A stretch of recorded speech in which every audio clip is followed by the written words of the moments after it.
No cenário digital atual, é comum que nossos interesses sejam despertados por tendências de pesquisa e tópicos que se tornam virais, conduzindo-nos por caminhos fascinantes de descoberta. Recentemente, surgiu uma tendência de pesquisa aparentemente inofensiva, mas surpreendentemente popular: o rio Eufrates. O que leva pessoas de todo o mundo a buscar informações sobre esse rio antigo e por que o interesse está em ascensão agora? A resposta reside na interseção entre história, geografia, descobertas recentes e profecias bíblicas. O rio Eufrates não é apenas um corpo d'água comum, mas uma entidade carregada de história que se entrelaça com o berço da civilização no crescente fértil, desde a antiga Mesopotâmia até narrativas bíblicas. A sua importância é constantemente ressaltada, fazendo dele um pilar dos relatos históricos de épocas passadas. Esse rio majestoso serpenteia pelo coração do Oriente Médio, atravessando nações como Turquia, Síria e Iraque, testemunhando o surgimento e a queda de inúmeras civilizações em suas margens. No entanto, recentemente, o Eufrates passou por uma mudança surpreendente e intrigante. Suas águas, outrora vigorosas e caudalosas, diminuíram de forma dramática, expondo partes do seu leito rochoso que estiveram ocultas por milênios. Essa diminuição nas águas revelou descobertas que surpreenderam arqueólogos e historiadores. Antigas ruínas, há muito tempo encobertas por camadas de sedimento e água, agora são acessíveis, revelando segredos de um passado esquecido. Além disso, a descoberta de uma caverna alimentou a curiosidade, estimulando a imaginação com as histórias que podem estar ocultas nas sombras. No entanto, há uma camada adicional para esse renovado interesse no Eufrates, que adentra o domínio espiritual. A Bíblia, muitas vezes profunda e misteriosa, descreve eventos que ocorrerão no fim dos tempos, e alguns acreditam que esses eventos estão de alguma forma relacionados a esse antigo rio. Os aspectos espirituais profundos relacionados ao rio Eufrates desempenham um papel central no livro de Apocalipse. Entre as várias profecias nesse livro, Apocalipse 9, 13 e 14, contém um evento futuro particularmente enigmático e evocativo. Apocalipse 9, 13 e 14. O sexto anjo tocou a trombeta, e ouvi uma voz que vinha das pontas do altar de ouro que estava diante de Deus, dizendo ao sexto anjo, que tinha a trombeta: solta os 4 anjos que estão amarrados junto ao grande rio Eufrates. Esses versículos evocam a ideia de que, em algum lugar ao longo do extenso curso deste rio ancestral, 4 seres celestiais permanecem acorrentados, aguardando um momento divino para sua libertação. Imagine por um momento o sinuoso leito do Eufrates percorrendo terras antigas, enquanto 4 anjos poderosos aguardam, confinados e silenciosos, em algum lugar desconhecido pela humanidade. A existência desses anjos e a iminência de sua libertação insinuam a seriedade dos eventos que se desenrolarão. O que torna essa ligação tão significativa é o propósito que se acredita que esses anjos cumprirão após sua libertação. Estudiosos bíblicos e entusiastas sempre se maravilharam com os mistérios ocultos nas profundezas do nosso mundo, uma vez que as Escrituras frequentemente fazem alusão a entidades invisíveis, poderosas e, às vezes, assustadoras, que residem além da percepção da humanidade. A Bíblia nos revela a existência de criaturas, anjos e espíritos habitando esferas abaixo de nossos pés. Portanto, a ligação desses 4 anjos no Eufrates contribui para a narrativa enigmática de que os mundos espiritual e físico estão mais interconectados do que podemos compreender plenamente. A libertação iminente desses anjos durante os tempos finais serve como testemunho da magnitude e complexidade do grande plano de Deus.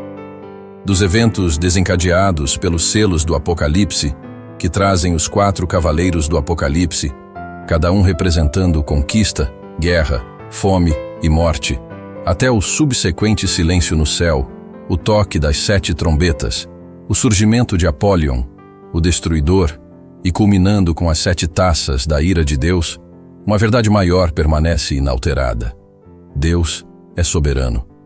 Independentemente da aparente turbulência e devastação desses eventos, todos eles fazem parte de um plano meticulosamente coreografado pelo Divino.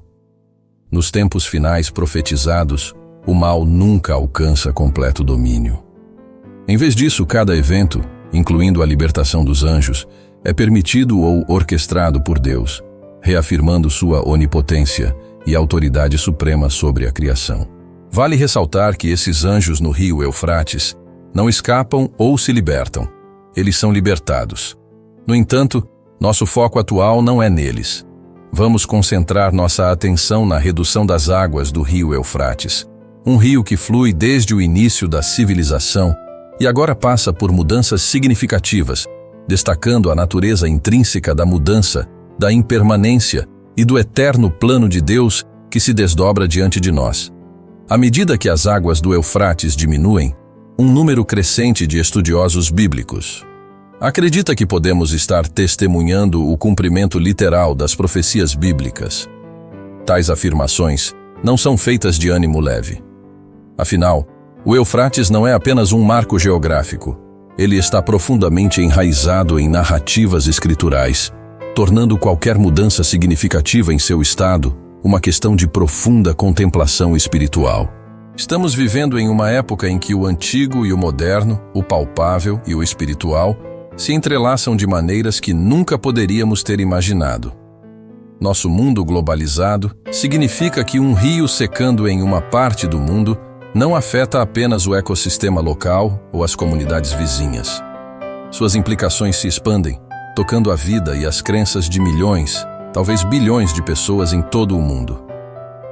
No livro de Jeremias, encontramos uma profecia abrangente relacionada à Babilônia, o grande império que, em um momento, parecia invencível com seus majestosos jardins suspensos e imponentes muralhas. No entanto, essa profecia abrange uma série de advertências. Os líderes babilônicos, seus sábios, seus exércitos e seus tesouros. No meio dessas proclamações, destaca-se um versículo específico, Jeremias 50:38. Nele encontramos a afirmação de que uma seca atingirá suas águas, e elas secarão, pois é uma terra de ídolos, enlouquecendo por seus ídolos. As águas mencionadas nesse trecho se referem ao rio Eufrates e ao rio Tigre. Com os acontecimentos recentes no Eufrates, surge a pergunta crucial: estaremos testemunhando o cumprimento efetivo da profecia de Jeremias? Neste ponto, a interpretação desempenha um papel vital, e estudiosos e teólogos têm visões diversas. Aqui estão algumas das interpretações predominantes. Interpretação 1. Cumprimento histórico. Alguns argumentam que a profecia de Jeremias já se cumpriu na história quando os medos e persas conquistaram a Babilônia. Disse que o rei persa Ciro desviou as águas do Eufrates para permitir a entrada de seu exército na cidade. Nessa perspectiva, a seca do rio foi uma manobra tática temporária, e não um evento ambiental. Interpretação 2. Interpretação simbólica. Outros sugerem que a seca das águas simboliza o enfraquecimento ou declínio da Babilônia. Nas Escrituras, as águas muitas vezes representam povos ou multidões. Portanto, águas secas podem indicar a perda de influência de uma nação. Interpretação 3. Cumprimento futuro literal. Essa visão argumenta que a profecia de Jeremias possui um cumprimento futuro, que pode estar ocorrendo agora à medida que o Eufrates recua, revelando antigas relíquias. Alguns acreditam que isso é um sinal dos tempos, uma manifestação direta das palavras de Jeremias.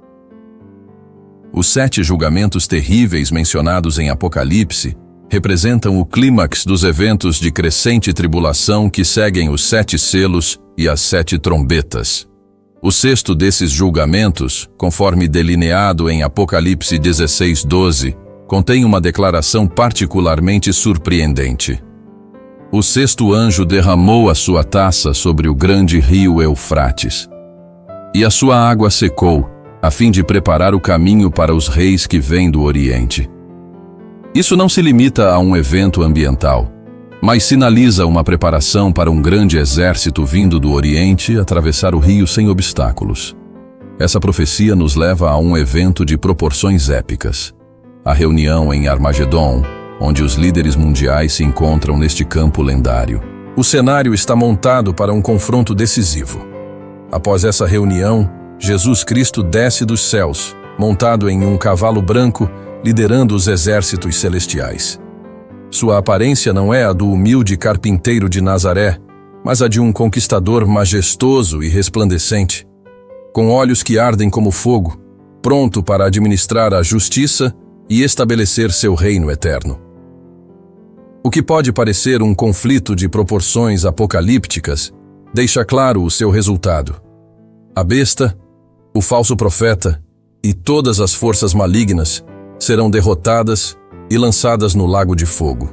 As forças inimigas, não importando quão poderosas e numerosas possam ser, sucumbirão perante a palavra de Cristo, demonstrando o domínio supremo do Senhor. Por mais cataclísmico que o conflito de Armagedon possa parecer, o resultado permanece inequívoco. A besta e o falso profeta, apesar de seu breve reinado de terror, serão derrotados prontamente e lançados no lago de fogo. As forças inimigas, independentemente de seu poder e número, serão vencidas pela palavra de Cristo, enfatizando o domínio absoluto do Senhor sobre o mal, a morte e todas as forças que desafiam o seu trono. À medida que refletimos sobre os eventos que se avizinham e o papel do Eufrates nas profecias dos tempos finais, encontramos consolo e esperança na vitória de Cristo. O mundo pode mudar, as paisagens podem se transformar, mas o amor e a vitória inabalável de Jesus Cristo permanecem eternos. Nele, encontramos um refúgio para nossas almas, uma luz na mais densa escuridão. Portanto, exaltemo-lo, pois ele é digno de toda a honra, louvor e glória, agora e para sempre.